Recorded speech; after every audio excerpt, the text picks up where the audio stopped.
Role कर दो। Sir, collectorate में धरना प्रदर्शन चल रहा था, कौन लोग थे जो धरना दे रहे थे, क्यों दे रहे थे, और सर वो गेट जो बाधित किया गया था, बंद कराया गया था, क्या इन प्रदर्शनकारियों के द्वारा ही किया गया था? और बताया जा रहा है सर यहाँ पे जिला अधिकारी का भी ऑफिस है और जो पीछे कचहरी है उसमें कई जजों के कोर्ट ऑफिस है, तो क्या कुछ कार्रवाई की गई है? देखिए, 15 मई को थाना टीपी नगर से एक महिला चली गई थी, जिनके बारे में उनके परिजनों द्वारा 16 मई को गुमशुदगी दर्ज कराई गई थी। 17 मई को उनका शव थाना रोहटा के ग्राम से, जहां की वो रहने वाली थी, वहां से बरामद हुआ था। तत्काल शव की शिनाख्त की गई थी। सीसीटीवी के ट्रेल के आधार पर जिस भी व्यक्ति के साथ वो जाते दिखाई पड़ी थी उसको गिरफ्तार किया गया था। प्रकरण में यह संज्ञान में आया था कि इनकी पूर्व से जान पहचान थी एवं आपसी विवाद को लेकर इस लड़के ने उनकी हत्या कर दी थी।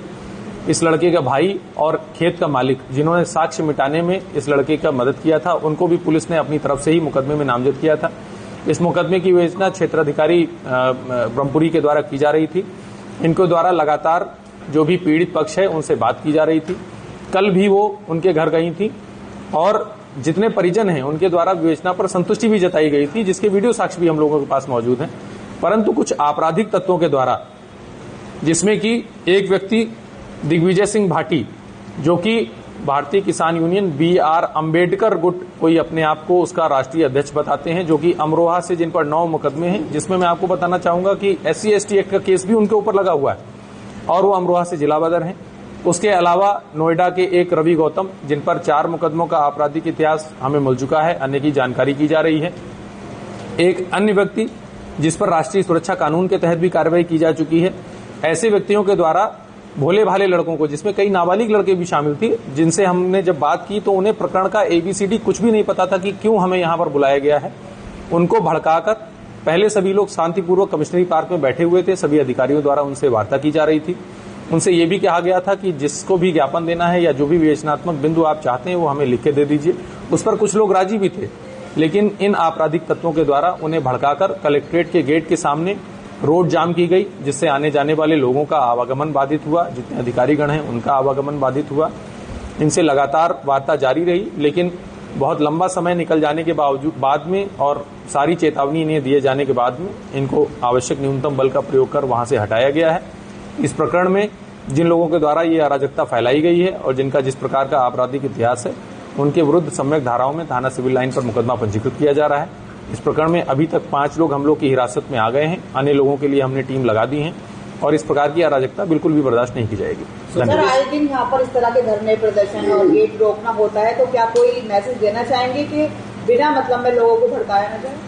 देखिए, मेरा सिर्फ इतना कहना है कि यदि किसी को कोई समस्या है, हम लोग लगातार जन सुनवाई में बैठते हैं और सारे साक्ष्य जो भी चीजें हैं, यदि किसी सरकारी कार्मिक की गलती सामने आती है तो उस पर भी मुकदमे पंजीकृत किए जाते हैं।